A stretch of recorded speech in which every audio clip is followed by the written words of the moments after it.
G'day, welcome back to another episode of Tomo's Tune-Ups. As you can see, this car is struggling to get inside the garage. The amount of positive camera on this wheel is no good. Chris got this towed here to me last night. Let's have a look at and figure out what's exactly happened and why this car got towed in.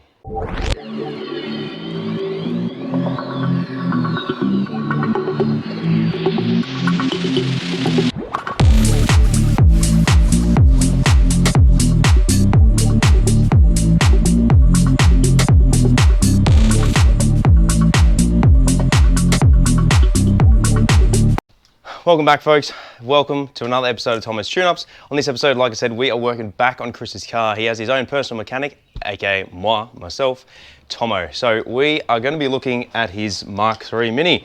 So got some washing going on at the moment. I've just come back from a run, so hence the gym attire. So we have an issue here.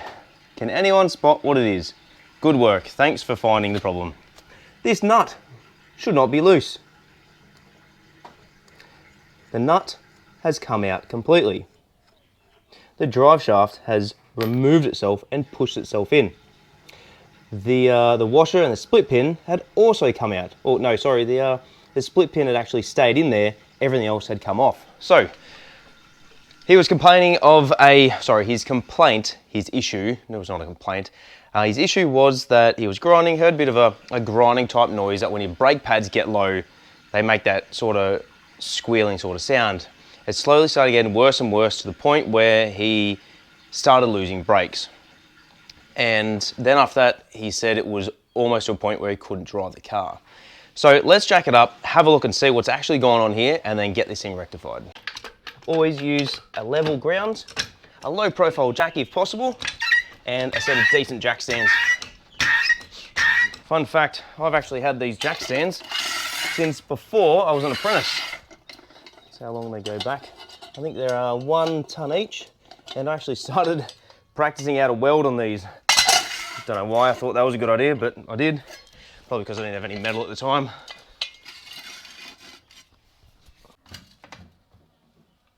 All right, now she's secured. Let's take that wheel off and figure this out. Actually, before we do, well, I wonder what the issue is there. Probably the wheel bearings collapsed.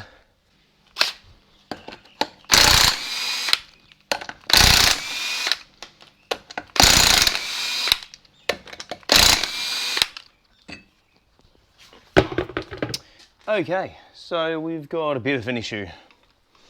As you can see, the nut is missing. The drive shaft's actually retracted inwards, and it is ground against the rotor around here.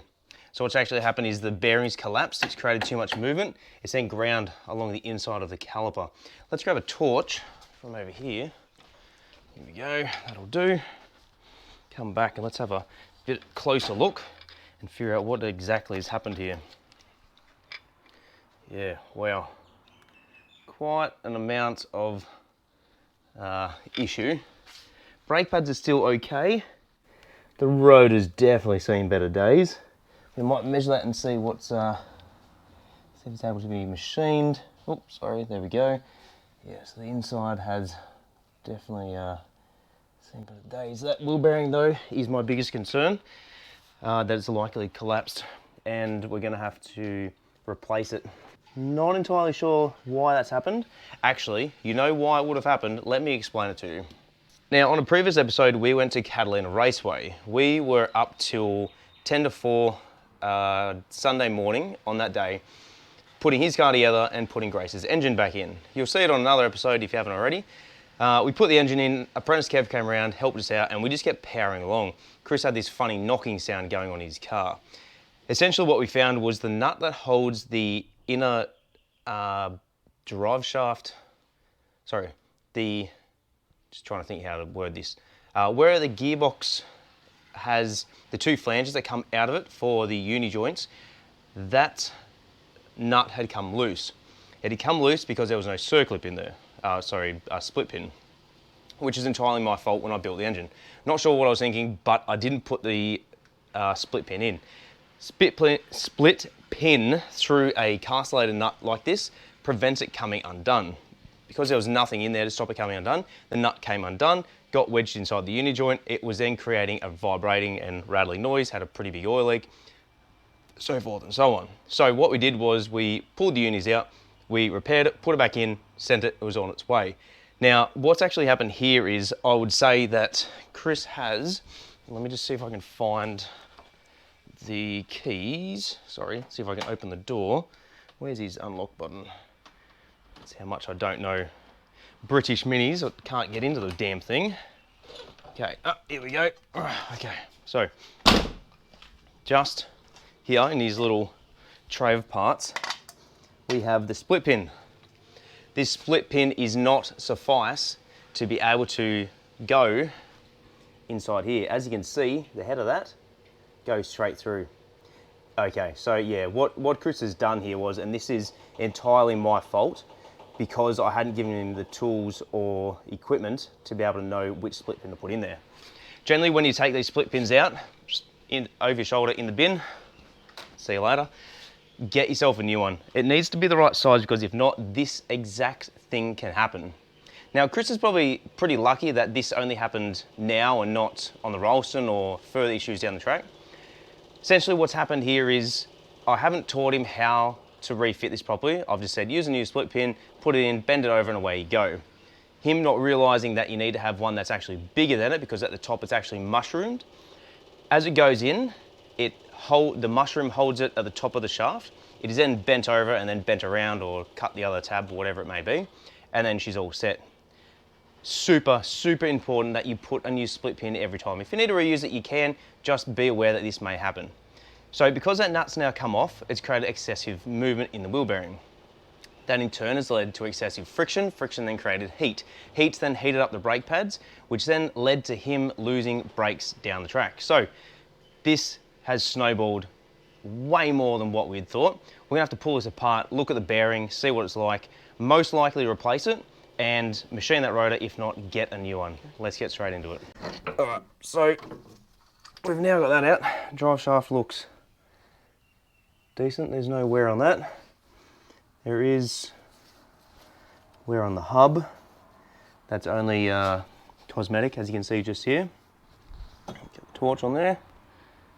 There we go. There's a bunch of brake dust. And the rotor as well is gonna need to be replaced. Yeah, that inside there. You could probably get away with machining that, but probably best to replace it. Yeah, that's got a pretty big lip. So let's get a new wheel bearing, let's get a new disc, and put this thing back together and see how we go.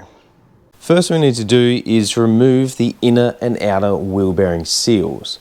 Both the inner and outer are different to each other, so it is imperative to make sure that when you pull it apart, you separate them inner and outer. Make sure as well, if you're just replacing these components, you replace either one depending what it is you're going to be doing. If it's the outer bearing you need to remove, make sure you replace the outer one. If it's the inner, make sure you replace the inner. Like I said, they are two different seals. Now, once you've got it out, the bearings will then come out. You want to put those to the side. Generally, they are the same, both inner and outer. Like I said before, with the seals, you do want to make sure that you separate them. That way you can ensure that you're not going to get it wrong putting it back together if there are any differences. Now, the next thing you need to do is give it a good clean inside and remove all of the old grease from the inside of the hub.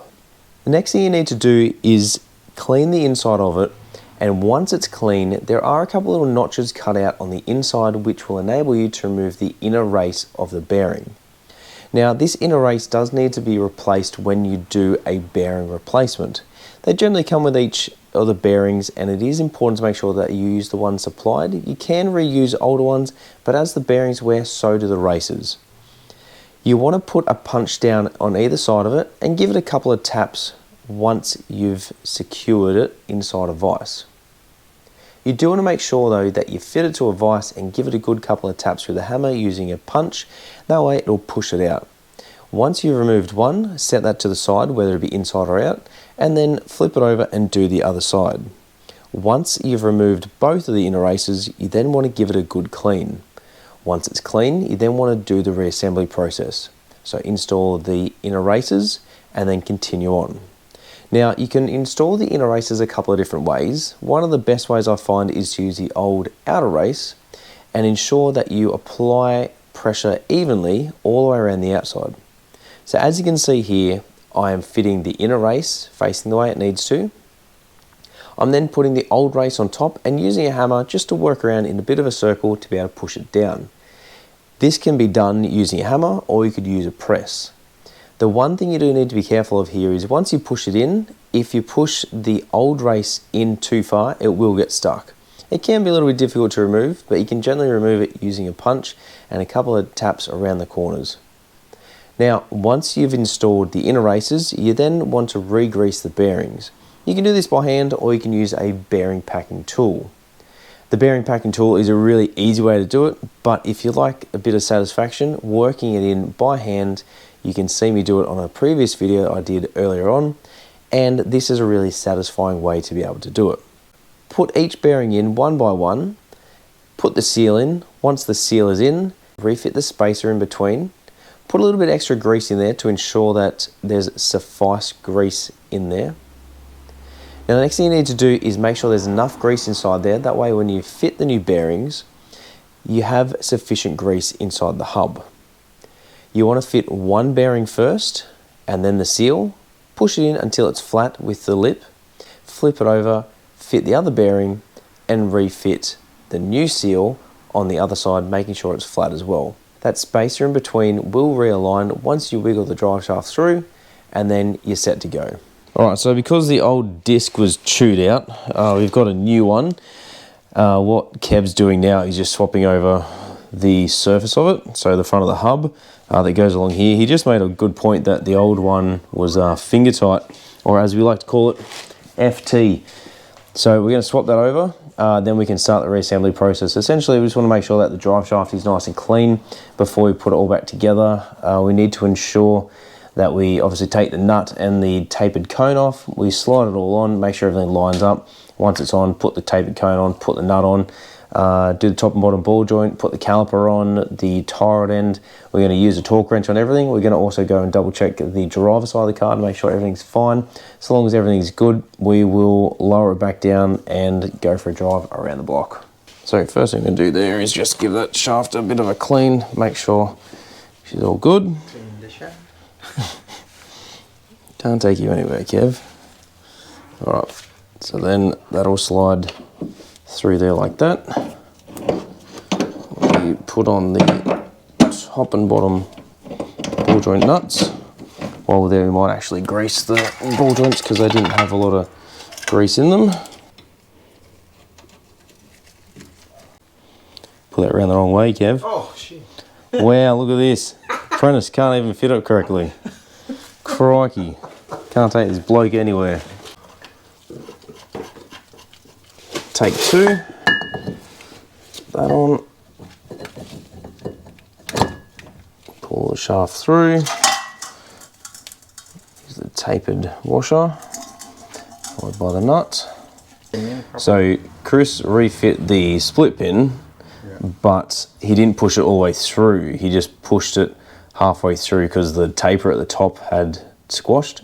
So put it through and then just bent it around. So it pretty much just fell straight out as soon as it stopped moving or got a bit of centrifugal force about it. Alright, so we're just going to nip these up using the electric ratchet. And then once we're done, we'll come back and use a torque wrench. See how good it is, folks, having an apprentice with you? Just gets you all your tools, rocks up late, stitches you up, put parts in backwards. 5, 6 weeks.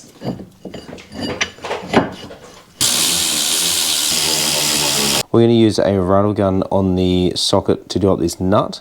Essentially, you can do it a couple of different ways. Use a rattle gun and then realign one of the castellated openings with the split pin, and then away you go. So either loosen or tighten it, depending on what needs to happen. Or I think you can do it up to about 150 foot-pound and then turn it until it gets to the point of being able to put the split pin through. So folks, one thing you want to do here is make sure that you always always use a new split pin. What I like to do is bend one up. You can either bend the other one around or simply just cut it off. That way it'll stop it coming out altogether.